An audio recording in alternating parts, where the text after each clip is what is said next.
Bonjour, dans cette vidéo, nous allons vous présenter comment intégrer des éléments évalués dans un module sur la plateforme Tactiléo. Pour apprendre à créer un module, vous pouvez visualiser la vidéo 1 intitulée Comment créer un module à l'aide de la plateforme Tactiléo.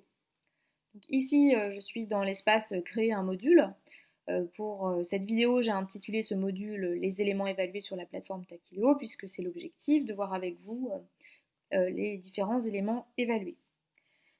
J'ajoute un nouvel élément et parmi les éléments évalués, j'ai la possibilité d'utiliser la fonction légender une image. Donc je clique. Je vais pouvoir donner un titre à cet élément, donc schéma par exemple de l'œil humain. Par défaut, la consigne proposée, positionner les étiquettes à l'emplacement approprié sur l'image, sera automatiquement affichée dans une petite fenêtre. Donc quand on fera la visualisation pour l'élève, on verra la consigne s'afficher en bas à droite. Donc, vous pouvez évidemment modifier la consigne. Donc, ici, vous avez l'espace pour insérer l'image à légender.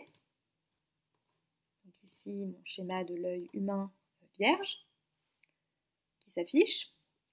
Ensuite, pour ajouter les éléments de légende que les élèves devront placer sur l'image, vous cliquez sur « Ajouter une étiquette ». Donc, par exemple, le cristallin. Vous devez placer l'étiquette à l'endroit où l'élève devra la déposer et vous répétez cette opération autant de fois qu'il y a de légendes à ajouter à votre schéma. Donc là, je ne vais pas faire l'intégralité du schéma. Vous voyez que quand j'ajoute une étiquette, vous avez la possibilité de mettre un leurre, donc mettre une fausse légende, et donc il faut le sélectionner si vous ajoutez une fausse légende. Donc ici, ma cornée n'est pas bien placée, pardon. Sur le type d'affichage, vous avez deux possibilités. Donc soit le mode glisser-déposer, soit le mode saisie-clavier. Donc ça, c'est du point de vue de l'élève. Soit au moment de la visualisation, l'élève voit toutes les légendes affichées. Il n'a qu'à déplacer, à glisser les étiquettes au niveau du bon trait de légende. Soit toutes les étiquettes apparaissent vierges et l'élève doit faire une saisie-clavier. Donc en petite remarque, la saisie-clavier peut entraîner des difficultés pour l'élève, s'il fait des fautes d'orthographe ou s'il oublie par exemple le pronom, la plateforme considérera que sa réponse est fausse puisque vous avez tapé la cornée, donc si lui il écrit cornée, il n'aura pas, si cet élément d'évaluation sert d'évaluation par exemple sommative, il va perdre le point pour cette réponse, il manque le pronom. Donc ça c'est le petit défaut de la saisie clavier, donc on peut utiliser donc glisser-déposer. Donc une fois qu'on a fait ça, on valide en bas de la page, on fait OK. On enregistre son élément évalué. On peut tout de suite donc visualiser le rendu pour l'élève.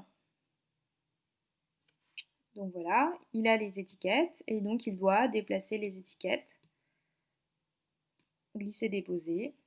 La consigne était affichée ici. L'élève valide. Le message qui apparaît, donc réponse correcte. Le module est déjà terminé, donc terminer le module, terminé. Donc on revient sur notre page principale, on va ajouter un nouvel élément.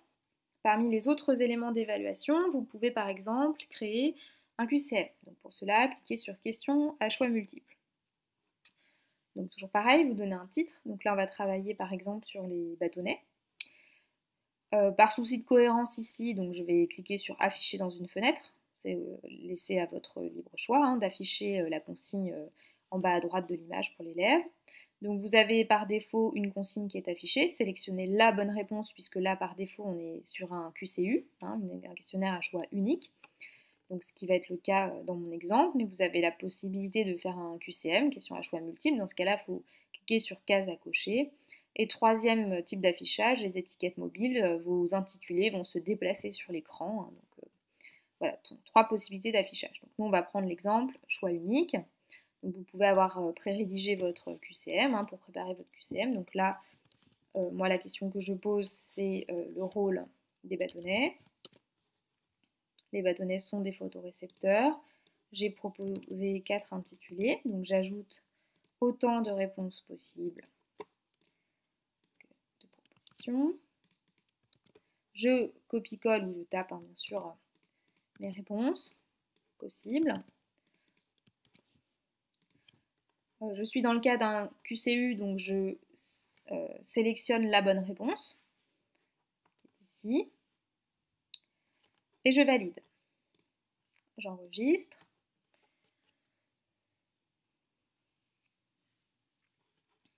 Je visualise.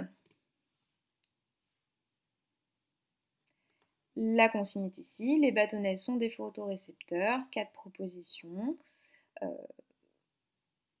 Je clique sur la bonne proposition ici. Je valide de nouveau. Réponse correcte. Terminer le module. Terminé. Alors ensuite, si je reviens, je peux, chaque élément évalué, il y a la possibilité de le paramétrer. Donc si j'édite par exemple mon QCU ici, donc là j'étais dans la partie description, je peux aller dans l'onglet paramétrage, ici. Donc déjà, il y a le type d'évaluation, donc est-ce que c'est évalué automatiquement, est-ce que c'est pas évalué, c'est-à-dire que ça ne comptera pas comme un point donc après, dans le module. Donc sur les modalités d'évaluation, hein, une vidéo sera consacrée à expliquer comment, hein, c'est dans les options du module, hein, vous pouvez faire varier le barème de chaque question si votre module sert d'évaluation sommative par exemple. Donc là, on est dans une évaluation automatique. Si la réponse est correcte, vous pouvez modifier la réponse qui s'affiche. Hein, vous pouvez encourager vos élèves, hein, mettre bravo, félicitations. Enfin, voilà. Donc le message par défaut, c'est réponse correcte. Si la réponse est correcte, l'élève passe à l'élément suivant. Vous pouvez très bien aussi considérer que cette question était essentielle pour la maîtrise de la notion et donc considérer qu'il peut directement aller terminer le module ou passer à l'élément, donc lui faire sauter une partie de votre module. Et donc dans ce cas-là, si vous faites passer à l'élément, vous sélectionnez un autre élément de votre module. Si la réponse est fausse, c'est pareil, vous pouvez moduler la réponse qui s'affiche pour l'élève. Et dans le comportement, hein, c'est là que c'est assez intéressant, vous avez la possibilité de moduler le parcours des élèves, que ce soit les élèves qui sont en réussite, hein, puisque vous pouvez là aussi moduler et l'envoyer donc vers une notion ou un type de question plus complexe en fonction de sa réponse. A l'inverse, donc si l'élève s'est trompé, soit reformuler, passer à un élément où on a une nouvelle question pour retester sa connaissance, ou à l'inverse, renvoyer l'élève, par exemple passer à l'élément, et le renvoyer vers un élément antérieur. Hein, si, par exemple, dans votre module en amont, vous aviez prévu une vidéo qui explique la différence entre les bâtonnets, les cônes et les bâtonnets, bah, vous pouvez le renvoyer à l'élément précis de ce module. Donc là, ce n'est pas le cas, hein, puisqu'on est dans quelque chose d'artificiel. Voilà une des fonctionnalités, un des paramétrages des éléments évalués. Une autre des fonctionnalités, c'est la possibilité d'évaluer vos élèves en temps limité. Donc par défaut, il n'y a pas de temps limite, mais vous pouvez très bien donc, appliquer un temps limite à votre QCM. Donc il faut cliquer sur redéfinir, appliquer une limite de temps, et vous pouvez par exemple considérer que l'élève a 30 secondes pour cocher sa réponse.